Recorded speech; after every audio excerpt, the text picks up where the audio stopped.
Would you rather have a drink with Ron Swanson or have a drink with Ron Burgundy? Oh my God. So normally I am notorious for doing like would you rathers and stuff like that and analyzing them to the nth degree. And I will I'll spend 20 minutes analyzing why I would make a choice. This one's a mulligan. Swanson all the way. One of my favorite characters of all time on one of my favorite TV shows of all time. Yeah. And like on top of the character, I like Nick Offerman for kind of who he is as a public persona and everything like that. So hands down. All right. Should we take a moment for little Sebastian? Bye bye, little Sebastian. Meet you in the satisfaction. All right. Here's the next one. Would you rather verbally spar with the genius Lanny Poffo or battle rap John Cena? This is a good one. So I'm not a great rapper, especially not. I mean, I think if you gave me a little bit of time to come up with something, I can maybe come up with something kind of clever, like off the cuff though. Like I'm not a good freestyle rapper. Let's put it that way. And so if it were straight up that way, I think John would obliterate me. Okay. That said, if we're like, I don't know how existential we're getting though, but if I'm doing something with John, that's big spotlight. So that's just business side of it, right? That's just business. I don't care. I would lose to John Cena if it meant I was in the main event of Raw kind of thing. You know what I mean? Mm-hmm. But verbally sparring with the genius, I think as a straight talk, I think I can talk circles around almost anyone. That's how confident I am. And so I think I could do it. So if we're talking about who I could beat, I think I could beat Lanny. I don't think I could beat John in a rap battle. But which would I rather do? I think I'd rather battle rap John Cena because one, I like him and I respect him. And I think it would be a lot more fun. Okay. I appreciate. Wow. Yep. Yes. Told you. I appreciate all that. I love it. I love it. All right. All right. Next, would you rather switch from whiskey to tequila or switch from whiskey to rum? Rum. Ooh. Okay. So tequila. I'm getting more into tequila a little bit. If you really want to just make it super easy, you would have put vodka because vodka is the devil's brew. No, so there are certain tequilas that are actually really good. Like some good, like aged añejo tequilas are actually really, really nice. And there's some really nice sipping tequilas out there. But rum, I think, is far more interesting. I think the flavor profile is far more interesting. There's some really great craft rum out there that's excellent. I have a friend who bottled some rum from, where is it? I think it's a Guianan. I had this 16-year Guianan rum at cash strength, and it's like chocolate. It's so good.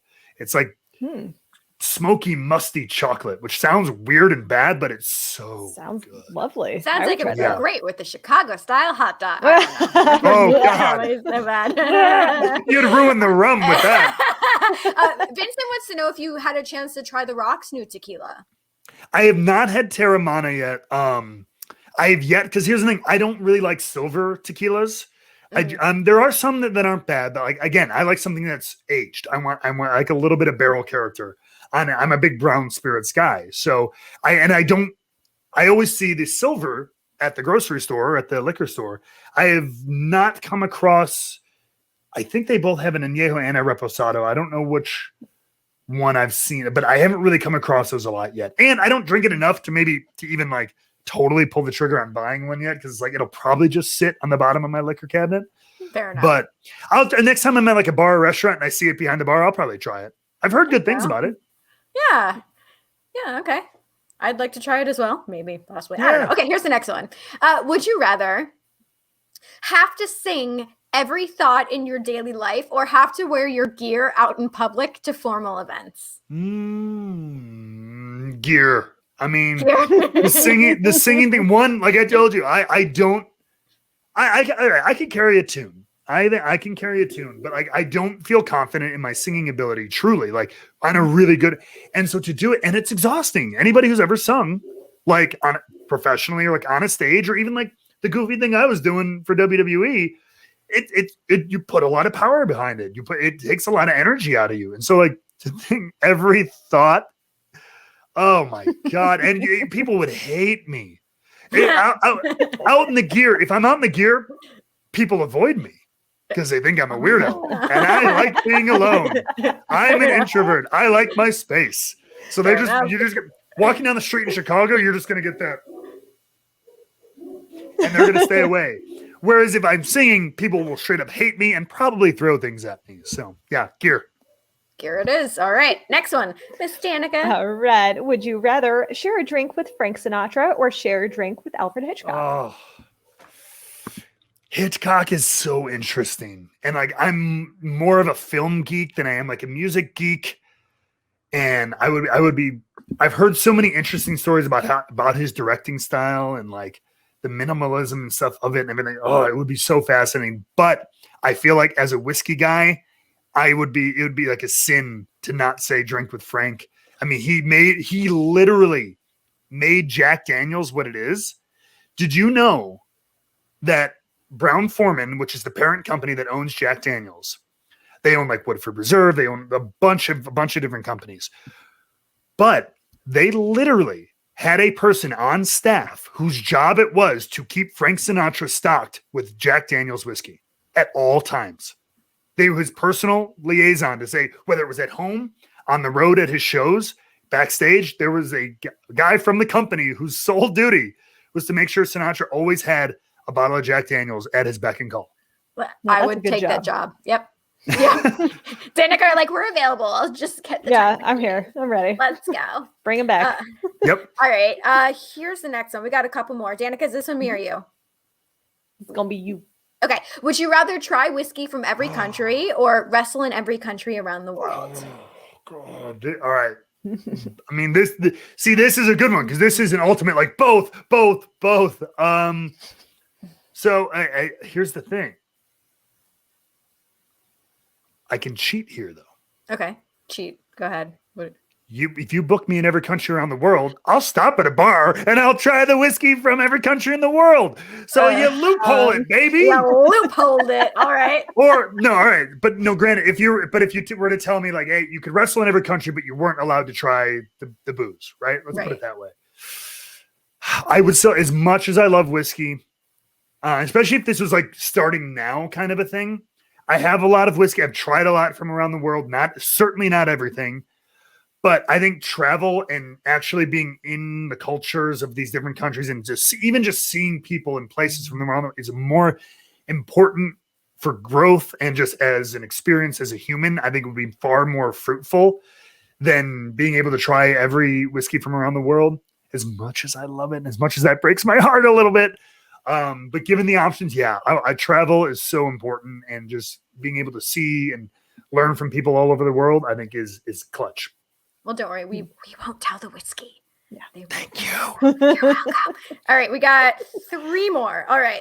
Next one, Danica. All right. Would you rather, ride the red line during Lollapalooza or have to work at Navy Pier during 4th of July? And now you have the opposite because they're both no. It's the ultimate. They're both the worst. This is, oh man. How long am I on the red line for? How many stops? The whole line? Let's say you're going let's go from Addison all the way up to, you're taking it the whole way north. Well, Addison's already pretty far north. So if I'm already that far north, but I have to take it from like all right. the Well, loop. then take it from downtown. Yeah, take it from the loop. Especially like after the concert has let out. Everybody's At Chicago wasted. and Grand. Yeah, like All the way everybody's north. just walked down from Millennium Park and everything like that. They're wasted. They're whatever. Oh, it's a shit show. I also, and working at Navy, same thing. Navy Pier is packed during the July 4th, all summer really, but especially those July 4th fireworks days. So I'll say this.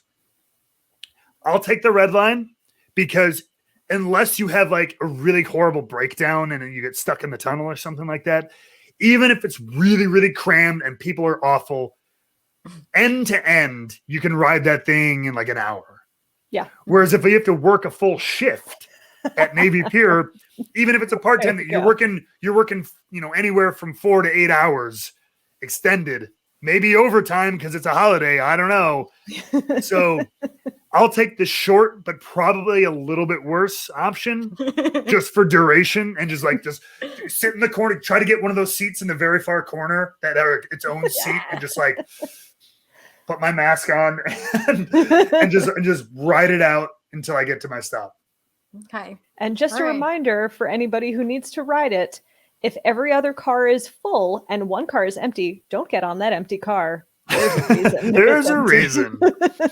Oh, God, Usually because someone pooped in it. Yep, usually. Usually that's okay. Well, okay, we got 2 more of these. Okay, would you rather, oh my God, travel back in time and attend an original performance at the Globe or perform at the Edinburgh Fringe Festival?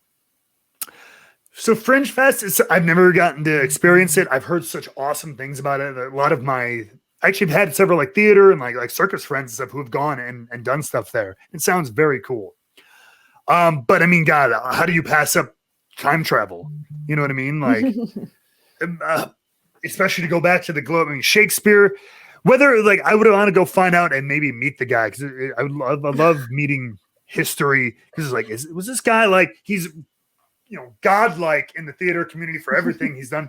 So 2 things. 1, the age-old question about any historical figure: were they an asshole? Like, is this really like well-regarded person? I just wonder, were they a jerk maybe? Because I feel like a lot of people probably were jerks, especially if they're really, really famous. You usually get that way by being a jerk to some people. You know what I mean? And then second, I got to find out Christopher Marlowe, William Shakespeare, who did what? Got to find the truth.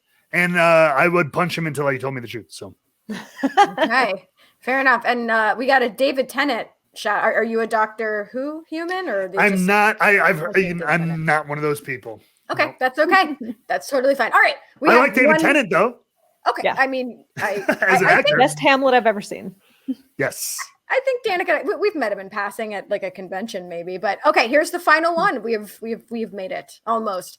Would you rather wrestle against the first wrestler you ever saw live or wrestle against the first wrestler you ever met? I'm trying to think of who those would be. Thank you for the virtual picture. Yeah, we love. Shout out to Virgil. Nothing but love. I'm trying to the first wrestler I ever saw like live in person. Yeah. Or maybe like a match or. Yeah, like because the first ever show I saw live, I didn't get to go. I never went really as like a kid, but my dad took me to Raw. Like I want to say I was in middle school, like 2001, 2002. I went to Raw. I couldn't tell you who the first person I saw was, but for the sake of argument, maybe it was 2003. I remember seeing like something like Shelton Benjamin, right? Was one of he was kind of starting to kind of get rolling at that time. I think, God, people are going to yell at me in the chat. First wrestler I ever met though was, I'm trying to think, first ever meet and greet was WrestleMania 22. And I can't remember. It was in Chicago. So there were a bunch of meet and greets. I met 4 wrestlers. Who did I meet first? There was RVD, Booker T, Triple H, Shawn Michaels. I don't remember all of them. And I actually did get to wrestle 2 of them, kind of. I got to wrestle RVD, and I had a run-in with Triple H on a tour in Europe one time. But I didn't get to, of course, never got to wrestle Shawn Michaels. Although I did get to spend an hour in a car with him in England one time, which was incredible.